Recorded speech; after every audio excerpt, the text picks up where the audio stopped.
Hello my dear student, welcome back to my YouTube channel Subhash study centre. तो एक बार पुनः स्वागत करता हूं जितने भी मेरे प्यारे बच्चे कक्षा 10 के विद्यार्थी हैं, आप सभी का स्वागत है आज के इस वीडियो में। और इस वीडियो में मैं लेकर के आ चुका हूं जितने भी मेरे प्यारे बच्चे कक्षा 10 के विद्यार्थी हैं, 22 फरवरी 2024 को हिंदी विषय का पेपर देने वाले हैं। 22 फरवरी 2024 को हिंदी विषय का पेपर देने जा रहे हैं, तो आप लोग इस मॉडल पेपर को भी जरूर पढ़ लेना, क्योंकि यहाँ से आपकी बोर्ड परीक्षा में 100% प्रश्न आने ही आने हैं। इस मॉडल पेपर को यदि आप तैयार कर लेते हो तो 70 में 70 अंक बिल्कुल पक्का हो जाएंगे। जी हाँ मेरे प्यारे बच्चों, यदि आप क्लास 10th में हो, 22 फरवरी को हिंदी विषय का पेपर अच्छे से देना चाहते हैं, 70 में 70 अंक लाना चाहते हैं, तो आप इस वीडियो को कंप्लीट देखिएगा, क्योंकि इस वीडियो में जो मैं मॉडल पेपर आपके लिए लेकर के आया हूं हिंदी विषय का, इस मॉडल पेपर से 100% की गारंटी है कि आपकी बोर्ड परीक्षा में प्रश्न पूछे जाएंगे। जैसा कि आप सभी जानते हैं, हिंदी विषय का कोड क्या है, 901 है।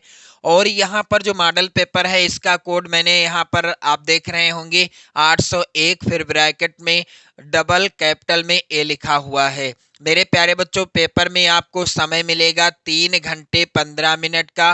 पेपर का पूर्णांक रहेगा 70 अंकों का। आपसे रिक्वेस्ट है कि इस मॉडल पेपर के जो 20 बहुविकल्पी प्रश्न हैं, इनको आप अपनी नोट्स पर जरूर लिख लेना, क्योंकि सबसे इंपॉर्टेंट प्रश्न है और प्रत्येक प्रश्न से मैं आपको अन्य भी महत्वपूर्ण प्रश्न बताता चलूंगा। तो मेरे प्यारे बच्चों, आप लोगों को इस मॉडल पेपर को जरूर तैयार कर लेना है।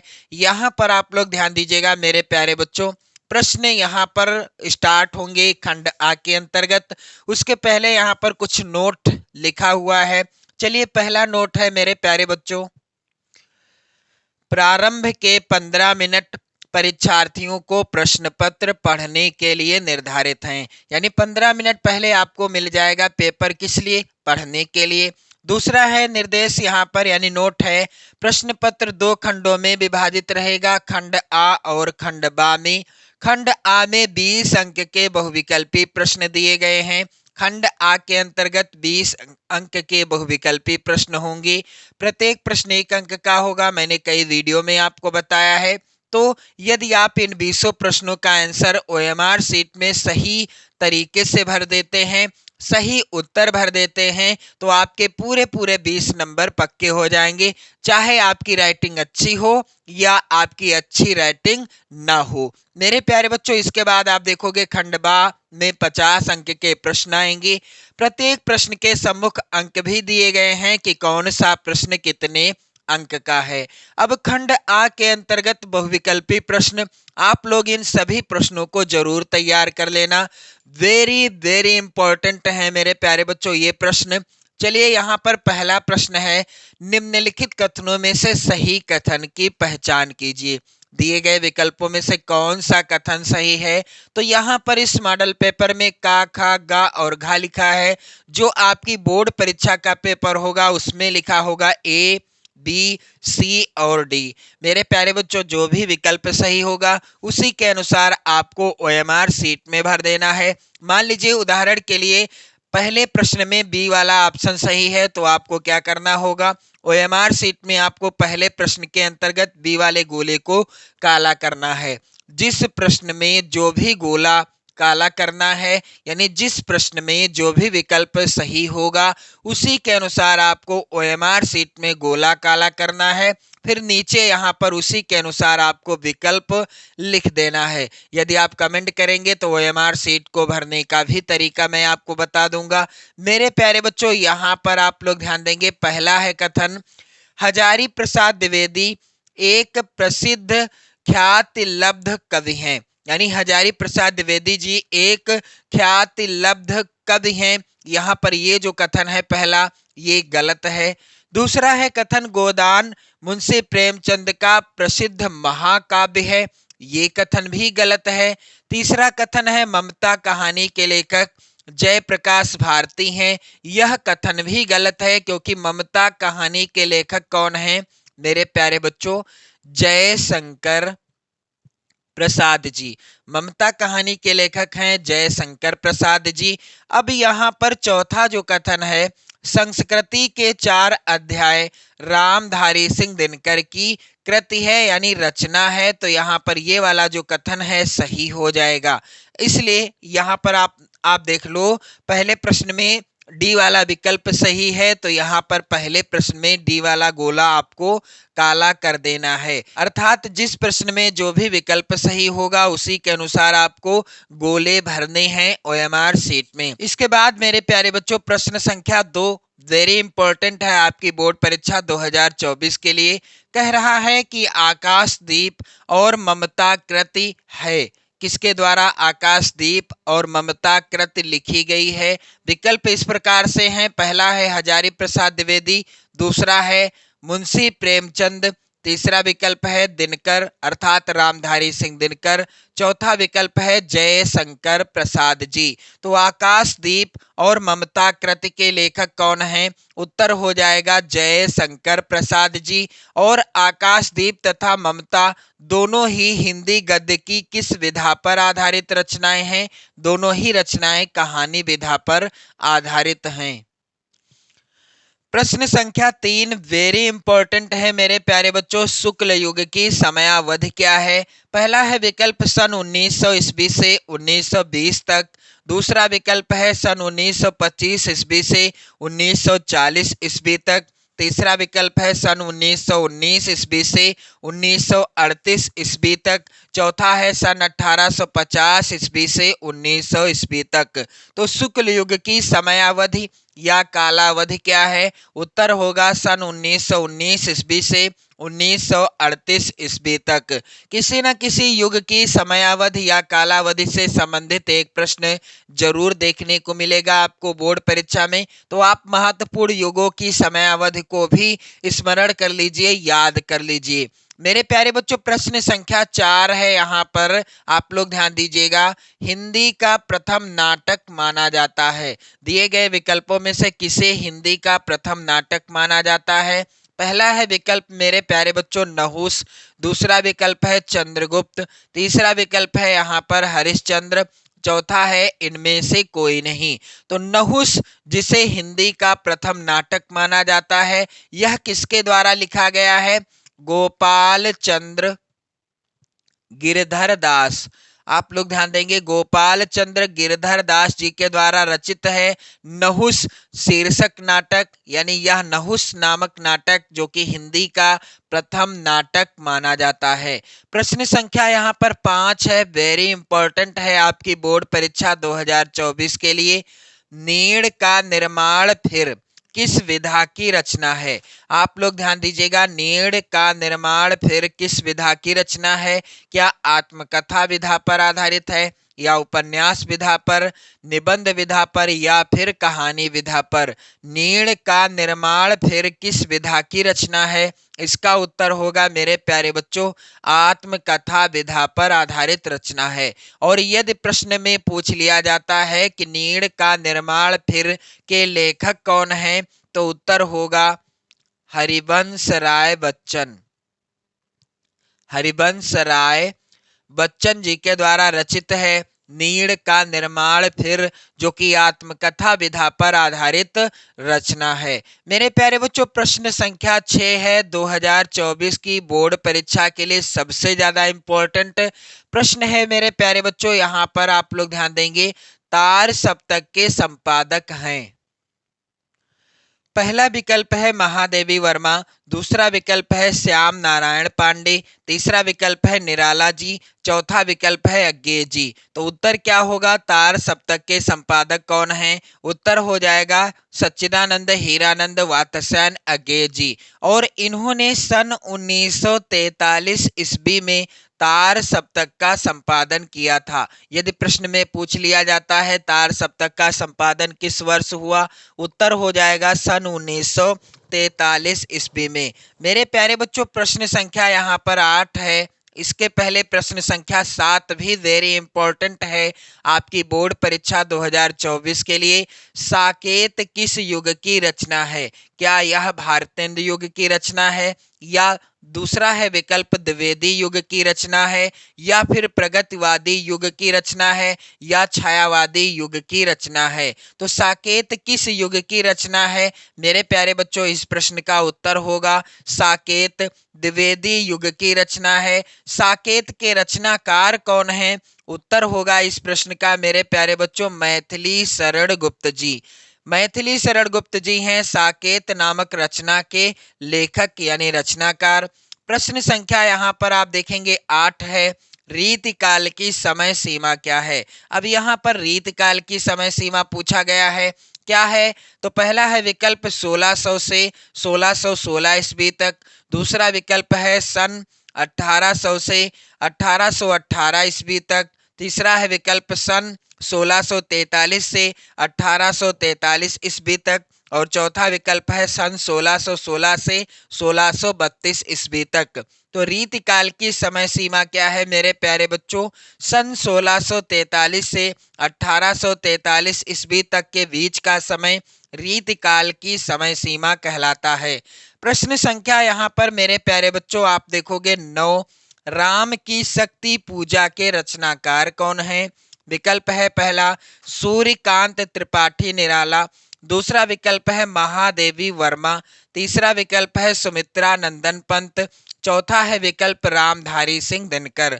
तो राम की शक्ति पूजा नामक रचना के लेखक कौन है? उत्तर होगा सूर्यकांत त्रिपाठी निराला जी।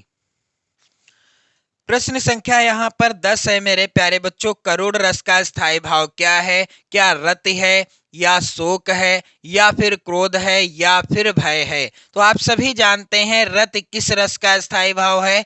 रति है श्रृंगार रस का स्थायी भाव, और क्रोध रौद्र रस का स्थायी भाव है, और भय भयानक रस का स्थायी भाव है। तो शोक किस रस का स्थायी भाव है मेरे प्यारे बच्चों?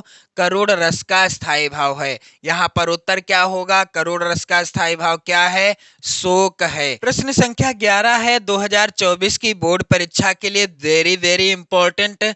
पीपर पात सरिस मन डोला में कौन सा अलंकार है? पहला है विकल्प रूपक अलंकार। दूसरा है उत्प्रेक्षा। तीसरा विकल्प है श्लेष। और चौथा है उपमा। तो आप सभी जानते हैं और मैंने आपको बताया भी है कि जहां पर किसी एक वस्तु या एक व्यक्ति की किसी दूसरे प्रसिद्ध व्यक्ति के साथ या प्रसिद्ध वस्तु के साथ समान गुण धर्म के आधार पर समानता या तुलना की जाती है, वहां पर होता है उपमा अलंकार। मेरे प्यारे बच्चों प्रश्न संख्या 12 है रोला छंद के प्रत्येक चरण में कितनी मात्राएं होती हैं? तो आप सभी जानते हैं रोला छंद के प्रत्येक चरण में 24 मात्राएं होती हैं। प्रश्न संख्या यहाँ पर 13 है सुन के वट के बैन प्रेम लपेटे अटपटे दिह से करुणा ऐन चितई जान की लखन तनु। तो यहाँ पर आपको बताना है कि यह किस छंद में रचित है। उत्तर हो जाएगा सोरठा छंद में रचित है। प्रश्न संख्या 14 है उपदेश शब्द में प्रयुक्त उपसर्ग कौन सा होगा? तो देश में यदि हम उपसर्ग जोड़ देते हैं तो बन जाता है नया शब्द उपदेश। अब उपदेश शब्द में प्रयुक्त उपसर्ग कौन सा है? तो यहाँ पर आप लोग ध्यान दीजिएगा उप हो जाएगा राइट आंसर। प्रश्न संख्या यहाँ पर आप देखेंगे 15 है सुख दुख में समास है। तो सुख दुख में कौन सा समास होता है? मैंने आपको कई वीडियो में भी बताया है कि जिस समास का पहला पद और दूसरा पद, पहला पद इसमें क्या है मेरे प्यारे बच्चों? आप लोग ध्यान देंगे सुख है, और दूसरा पद क्या है? दुख है। तो ये है आप लोग ध्यान दीजिएगा जीवन का पलड़ा, यानी सुख आता है तो दुख भी आता है, और दुख आता है तो थोड़ा बहुत सुख भी मिल जाता है। तो मेरे प्यारे बच्चों यहाँ पर सुख और दुख में पहला पद क्या है? पहला पद है सुख और दूसरा पद है दुख। तो जिस समास में पहला और दूसरा दोनों पदों की क्या होती है? प्रधानता होती है, वहां पर होता है कौन सा समास? द्वंद्व समास होता है। जिस समास के अंतर्गत दोनों पदों की प्रधानता हो, दोनों पदों की बराबर वैल्यू हो वहां पर द्वंद्व समास होता है। मेरे प्यारे बच्चों प्रश्न संख्या 16 है, खीर का तत्सम रूप क्या होगा? तो खीर का तत्सम रूप क्या होगा? उत्तर हो जाएगा क्षीर। प्रश्न संख्या 17 है, गंगा का पर्यायवाची क्या होगा मेरे प्यारे बच्चों? तो गंगा का पर्यायवाची हो जाएगा सुरसरिता। प्रश्न संख्या 18 है मेरे प्यारे बच्चों, युष्मत की विभक्ति एवं वचन बताइए। तो यहाँ पर उत्तर हो जाएगा, आप लोग ध्यान देंगे, पंचमी और बहुवचन। विभक्ति कौन सी है? पंचमी, और वचन कौन सा है? बहुवचन। प्रश्न संख्या 19 है, यहाँ पर वाक्य में कितने तत्व होते हैं? क्या 8 होते हैं, 7, 5 या 4? तो वाक्य में कुल कितने तत्व होते हैं? 4 तत्व होते हैं। प्रश्न संख्या 20 है मेरे प्यारे बच्चों, क्रिया के जिस रूपांतर से वाक्य में कर्म की प्रधानता का बोध हो वह कहलाता है। क्या कहलाता है मेरे प्यारे बच्चों? कर्मवाच्य कहलाता है। इसके बाद आप देखोगे खंड बा के अंतर्गत वर्णनात्मक प्रश्न पूछे जाएंगे जिसके लिए 50 अंक निर्धारित हैं। चलिए यहाँ पर पहला प्रश्न है मेरे प्यारे बच्चों, निम्नलिखित गद्यांशों पर आधारित 3 प्रश्नों का उत्तर दीजिए। पहला जो गद्यांश है, मैं आपसे गारंटी भी ले सकता हूं कि आपकी बोर्ड परीक्षा 2024 में 100% पूछा ही जाएगा। गद्यांश क्या है? कुसंग का ज्वर सबसे भयानक होता है, यह केवल नीति और सद्वृत्ति का ही नाश नहीं करता बल्कि बुद्धि का भी क्षय करता है। गद्यांश का पहला प्रश्न है मेरे प्यारे बच्चों, प्रस्तुत गद्यांश का संदर्भ लिखिए। तो मैं आपको बता देना चाहता हूं कि यह जो गद्यांश है किस पाठ से लिया गया है? मित्रता शीर्षक पाठ से लिया गया है। लेखक कौन है? आचार्य रामचंद्र शुक्ल जी।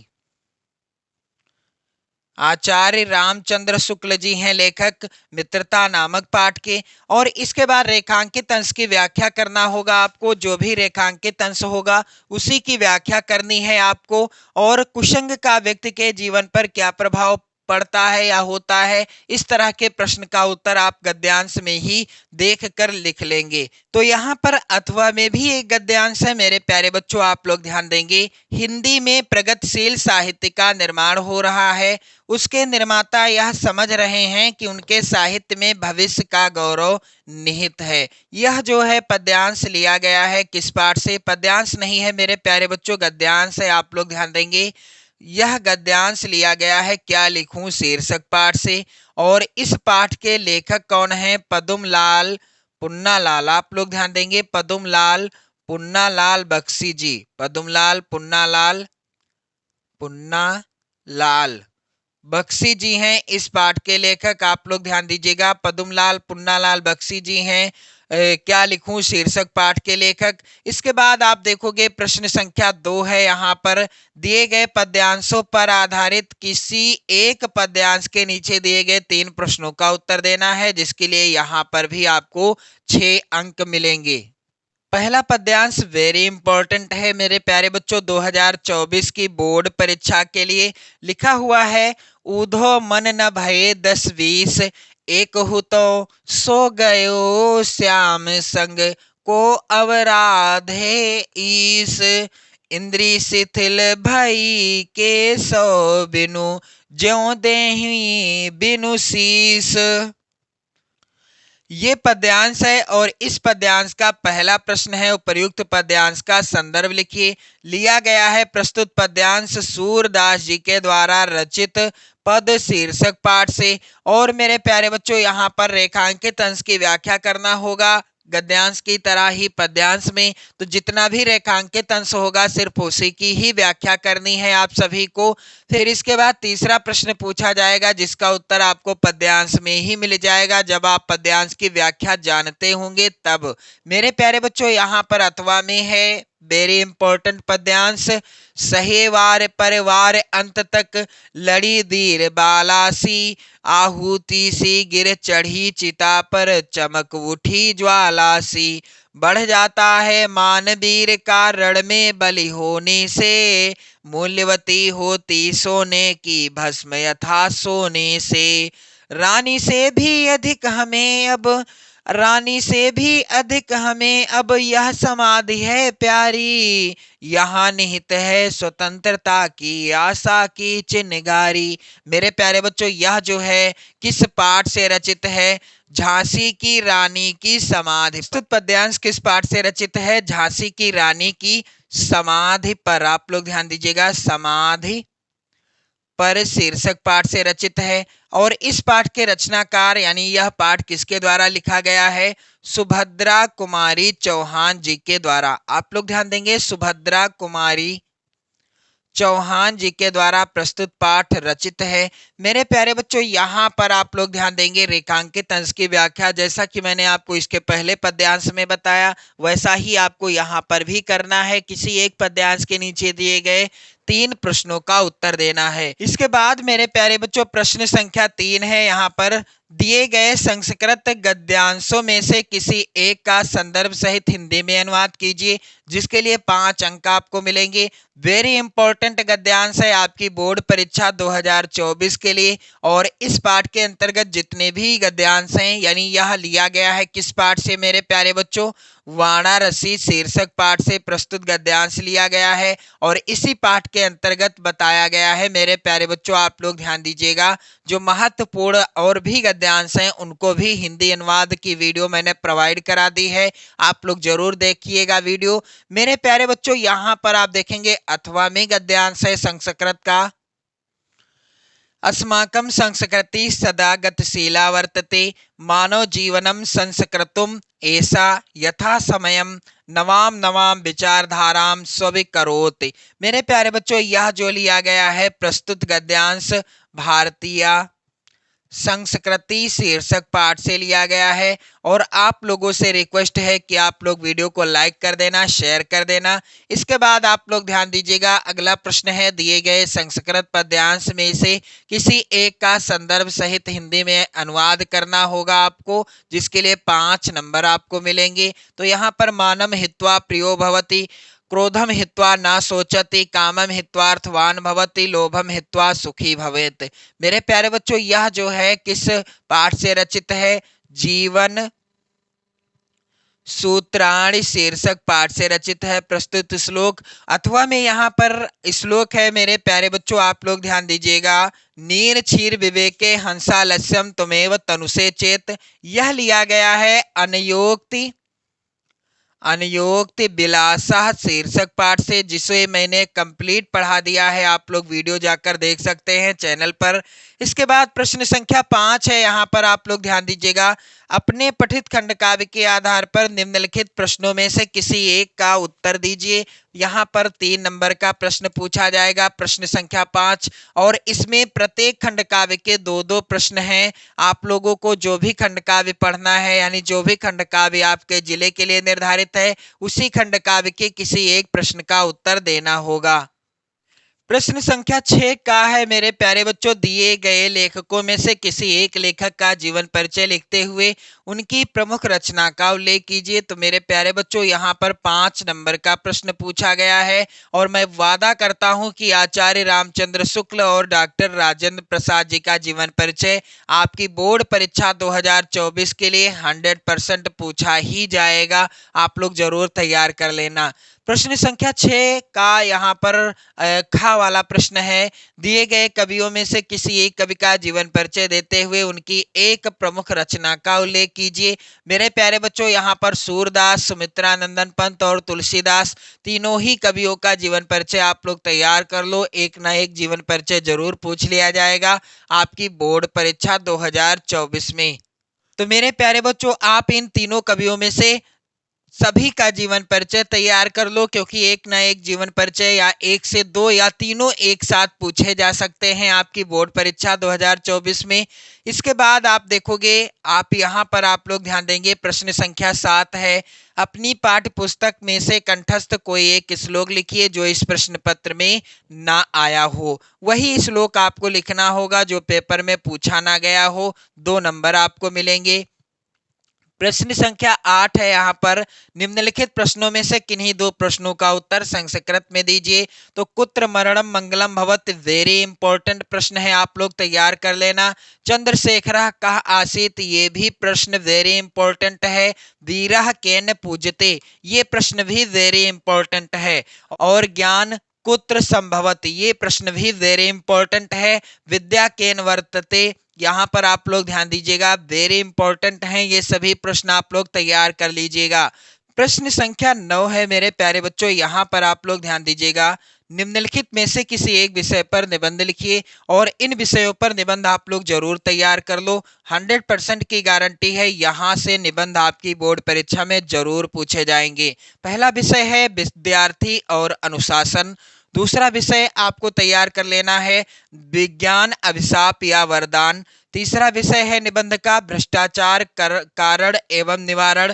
और चौथा है हर साल 2011 से लगातार 2023 तक की बोर्ड परीक्षा में आने वाला निबंध पर्यावरण प्रदूषण, यानी प्रदूषण की समस्या और समाधान। प्रश्न संख्या 10 है मेरे प्यारे बच्चों, छात्रवृत्ति के लिए अपने प्रधानाचार्य को एक प्रार्थना पत्र लिखिए जिसके लिए आपको मिलेंगे 4 अंक।